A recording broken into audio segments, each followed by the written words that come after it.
right, welcome to More Up North. I'm so glad you're joining us this week. We're going to have a lot of fun. We have a great panel lined up. We've got Craig Medred from the Alaska Dispatch, Tom Brennan, and Eric Croft here for our panel. And first up, we have Tony Hopfinger, who's going to be coming on, who, as you know, was handcuffed this week by some of Joe Miller's goons. So we're going to be talking to him and also getting your questions. So come back and we'll have More Up North.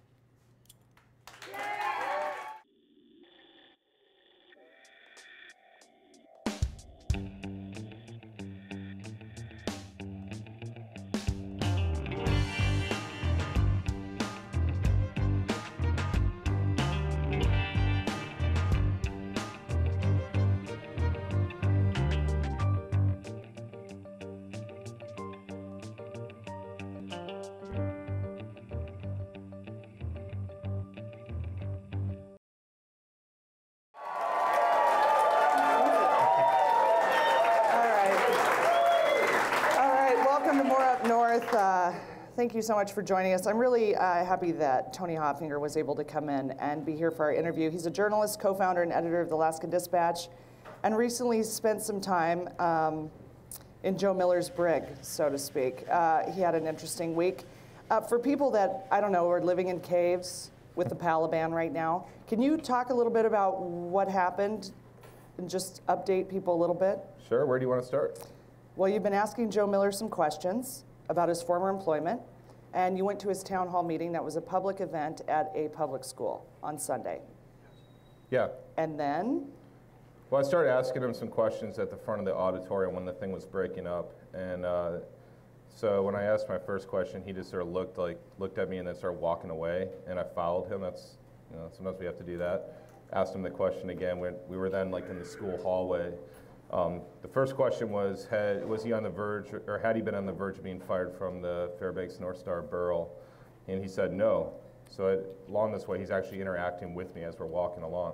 The next question was he reprimanded for politicking on Burl time? And at that point, he sort of looked like a deer in headlights.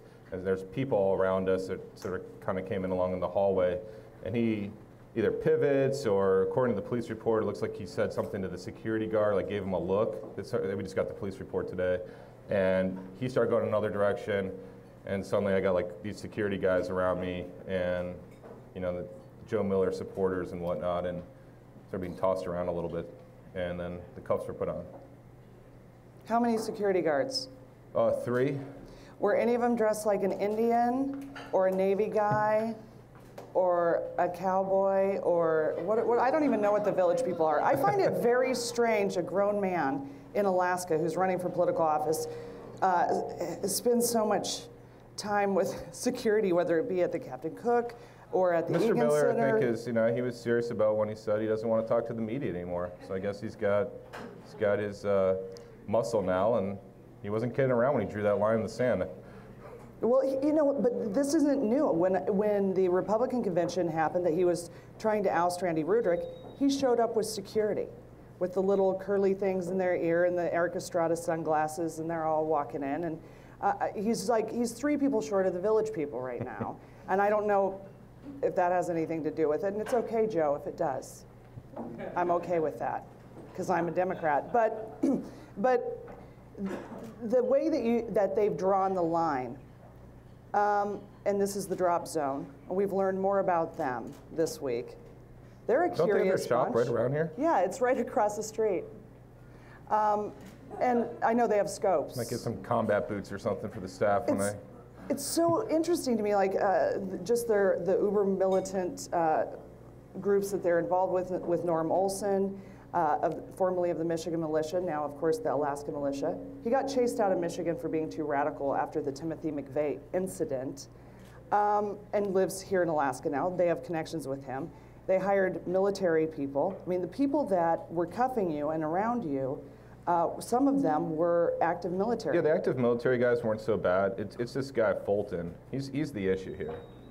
And you know, it'd be interesting if Mr. Miller had pointed me out to Mr. Fulton before this all happened, if I was targeted in any kind of way. They illegally arrested and detained a journalist. And it wouldn't matter if I was a journalist, a blogger, a member of the public. This should never happen.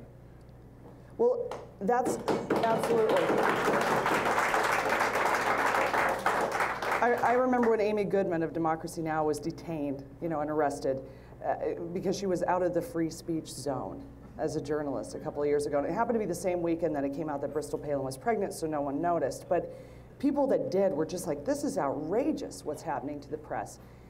I know that you've gotten a lot of, response from people who are journalists or bloggers or citizen journalists or whatever you want to, the strata. And like you said, it doesn't matter. But Joe Miller put a line in the sand. How willing are you to put a line in the sand? Well, I mean, the thing, like Alaska Dispatch and myself, Joe's written me off as a liberal blogger.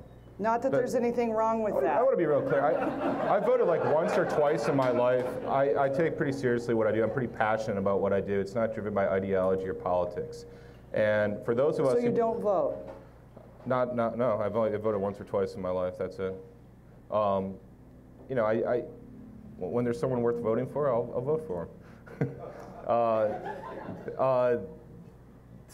I think for us who are kind of in the middle of this as journalists, working journalists around the United States, and it's too easy to write us off as socialist or mainstream media, and perhaps a line does need to be drawn in the sand. Perhaps we need to come out and say, enough's enough, and like this is what we do for a living.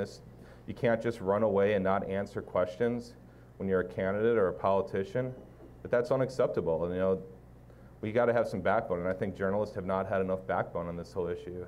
That's probably why this thing's getting some press right now. And it started up here. It started, in a large part with Sarah Palin here, and she's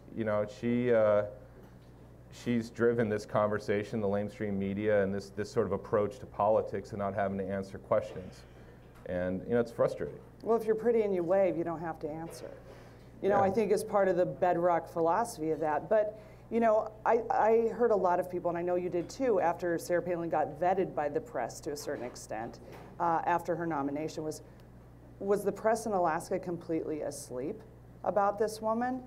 And do you think that was fair criticism? Yeah, I think it's fair criticism. I mean, I'm going to defend myself a little bit. I was one of the more critical journalists leading up well before she was picked. And but I wasn't also working in the local media. I worked for Newsweek and Bloomberg. And local journalists here dropped the ball on that one for sure. And I'm not going to have that happen with Alaska Dispatch and what we do. I'm not going to have someone just sort of go into office without being vetted. And when there's issues with the candidate, I don't care if it's Joe Miller, Scott McAdams, Lisa Murkowski, Sean Parnell, Berkowitz, any of these guys. Answer the questions. Yeah, and do they, for the most part? Some. I mean, we've had issues with some of the ones I've just mentioned. I mean, they all have their own issues, but what they don't do, they don't arrest you, and they don't detain you illegally. All right, so like there's always a give and take when you're trying to get questions answered. But yeah, I mean, they don't hire thugs to be their bodyguards. And the thing here also about Joe Miller, it's disingenuous on his part, is that he could have just told me, I don't want to answer your questions, I'm done for today, leave me alone, you're in my personal space, if that's what he thought the issue was with putting a camera up while he's walking. He didn't do any of that. So how did his security guards determine that I was a threat and then need to start bouncing me around like a pinball? It's ridiculous. And it wasn't just these security guards. There were Miller supporters there. It's almost like there was another layer of security involved in this. Like the volunteer. I call them the flannel shirt guys. Right. Like the brown shirts, flannel shirts. Well, it was interesting that when this event... I got my brown shirt. Yeah. It was interesting that when this happened was right after this town hall meeting where he had said, for the second time that I know of in public, when asked about immigration, if East Germany can do it, we can too. And I look What's wrong with that? I know it's not the Nazis, it's the Stasi, but regardless, that wall was built to keep people in, not keep people out. And I know I went to Yale, and I'm sorry, Yale, but that's just a real basic, part of history there. And to have that event tagged on with arresting a journalist, especially with goons. Yeah. I mean, it's not like real secret service. This is like the dress up. These guys play paintball with real bullets. I mean, they're that kind of guy. So, guys, and so what are the chances that you'll actually go forward with this? The question for Alaska Dispatch is, do we want to take a stand or not on this? You know, we could pursue civil litigation in the name of freedom of the press, sort of the reason why we're doing it. But in the end, I mean, it is a civil suit, and what those damages are, I don't really know, other than the fact that I think that it just would be nice if the Miller campaign and Drop Zone would come out and say, you know what, we still believe in freedom of the press. We apologize that this whole thing happened. This isn't how we conduct ourselves normally, or something. But they've gone on the offensive. And so, I don't know, you know, for us, I mean, we have our jobs to do. It's been a lot of stress on my staff and this whole week, and we just kind of, you know, got to cover the election here too at the same time. So we'll see what happens. It's weird to cover a story when you become part of the story. Yeah, this isn't about me or anything, and it's, you know, just assume never really be part of the story. I don't write a lot of columns on my, you know, on our site. I kind of I'm an editor, you know, and that's not really the thing. Some editors are more flashy and they want to write columns, and they want to be out there in front, but that's not the thing I do. But when it comes down to like making sure that we as collectively, whether it's journalists or bloggers or members of the public, can ask questions, then that gets to be a pretty serious issue. And I think, I don't know if you guys saw like Anderson Cooper last night and sort of his spread on this whole thing.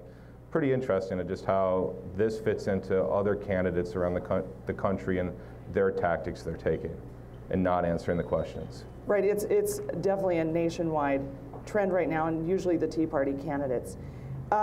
When you said that we didn't vet, or our local press did not vet Sarah Palin, I think that's real fair. But do you think part of that had to do with the fact that we actually run into people at Costco and hockey games and church or wherever you go, you run into these politicians, and that a lot of the personal drama, people that are cheating on their spouses, that we all know who you are because you do it in the bathroom at the big building you work at in Juneau. I mean, we know all these personal issues that are happening.